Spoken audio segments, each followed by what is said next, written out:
Les trolls se font troller. Avec Jean-Denis Scott. Jean-Denis Scott qui est capable de toucher à tous les sujets. Il est même économiste à César, si bien qu'il commence aujourd'hui en nous parlant du taux directeur qui a encore une fois monté de 0,25 pour l'emmener à 5 %. Oui, c'est ça. Je suis économiste. Je suis pas un maître de mon économie, mais de l'économie en général. Évidemment, bon, ça veut dire quoi? Ça veut dire qu'on est rendu à 5 %, le niveau le plus élevé depuis printemps 2001. Ça veut dire que ça va coûter plus cher d'acheter une auto, louer une auto, obtenir un prêt, acheter des points sur Candy Crush et surtout être propriétaire d'une maison. Écoute, je te dis, en revenant du bureau, tantôt, j'ai tourné en rond pendant à peu près une demi-heure dans mon quartier. Je pense que j'ai plus les moyens de rentrer à la maison. C'est rendu trop cher. Ça rentre plus dans mon budget. Moi, j'aurais aimé ça que les taux d'intérêt, ça soit un petit peu comme la libido. Là. Ça arrête de monter dès que tu deviens propriétaire d'une maison. Mais non, c'est pas comme ça que ça fonctionne. Alors, c'est rendu que les taux d'intérêt sont très élevés, tellement en fait que les Shylock et le crime organisé poursuivent les courtiers hypothécaires en justice pour concurrence déloyale. Ça, c'est la dernière nouvelle qu'on m'a soufflée ici aux Trolleries. Tu sais, quand tu vois Félix Séguin débarquer dans ton bureau à la banque, là, tu sais que c'est parce que tu as fait de quoi de pas correct. Là. T'es c'est grave. C'est très grave. Alors, je sais pas pour vous autres, mais de mon côté, j'étudie des nouvelles options pour financer ma maison. Il y a le nouveau régime enregistré d'insolvabilité nouvelle, un rein.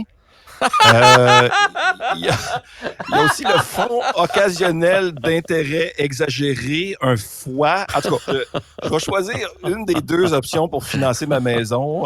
Surtout qu'un foie, ça se régénère, donc, hein? Oui, il ne faut pas que tu donnes le foie au complet, par exemple, parce que là, tu risques d'avoir... Ça va être la dernière fois que tu fais ça, probablement. Un petit peu à la fois. Oui, c'est ça. Alors, on va reparler à la fin de la chronique, si vous voulez bien, de cette hausse du taux directeur. Je passe à un sujet, peut-être pour oublier tout ça, on aurait pu aller faire un tour dans une nouvelle boutique de Ville-Marie à Montréal, une boutique de champignons magiques. L'ouverture devait avoir lieu aujourd'hui, mais finalement, ça n'a pas ouvert. Donc, pas de boutique là-dessus. On a appelé le propriétaire de la boutique de champignons magiques. Voici ce qu'il avait à dire. C'est tout ce qu'il a dit au téléphone. L'histoire ne dit pas s'il piétine des tortues ou s'il lance des boules de feu. Mais voilà, peut-être qu'il va ouvrir demain. Mais si ça fait grandir, comme dans Mario, je suis preneur. Ben, ça serait bien, il me semble. Ailleurs dans l'actualité, il y a Justin Trudeau qui a annoncé que l'armée canadienne va accueillir au Québec des élèves officiers ukrainiens pour un programme de formation intensive développé en partenariat avec l'OTAN. Alors, pourquoi le Québec? Honnêtement, je ne sais pas. Moi, être ukrainien, j'aurais peur d'arriver sur un territoire avec autant de fans de Poutine. La seule explication que je peux trouver, honnêtement, c'est que tu sillonnes les routes du Québec en véhicule blindé, tu deviens rapidement habitué de rouler sur des chaussées défigurées par des bombes. Il y a aussi, évidemment, si tu circules sur nos routes pendant les vacances de la construction, ils auront pratiqué les déplacements en convoi, pognés en arrière d'une maudite roulotte, ça c'est sûr. Et ils pourront aussi, ça c'est ce que je pense qui serait le deal maker en fait, montrer aux Ukrainiens les matchs de la série du siècle de 1972 pour savoir que c'est possible de gagner contre les Russes. Voilà! Alors, non, mais respect quand même pour Vladislav Tretiak, là, mais c'est quand même nous autres qui a gagné.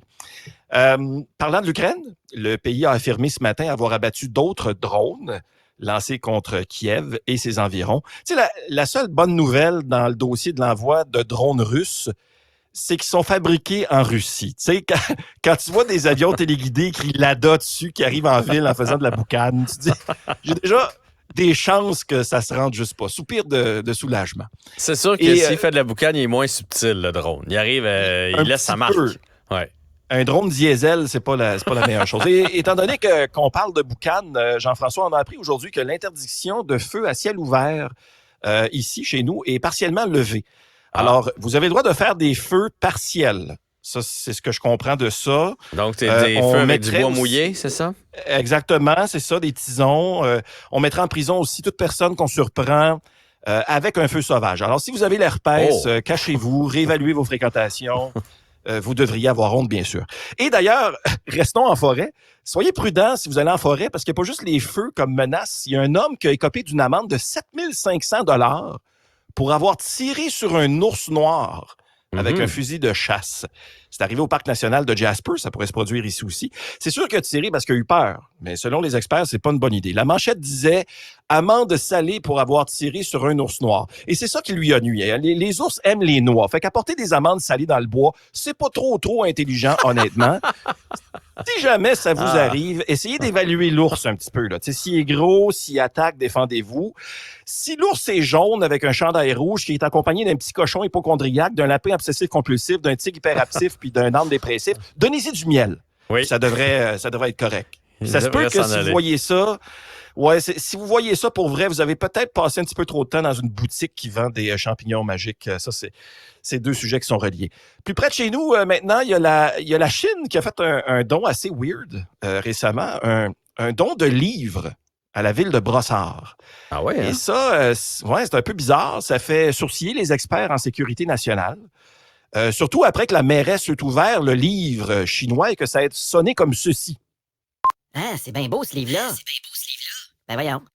C'est drôle, il y a comme un retour de son. Alors, ça se peut qu'on soit espionné. C'est un peu étrange. Ça a été un refus les 2 fois, soit dit en passant, quand la ville a reçu ce don-là du consulat de Chine. La réponse a été non.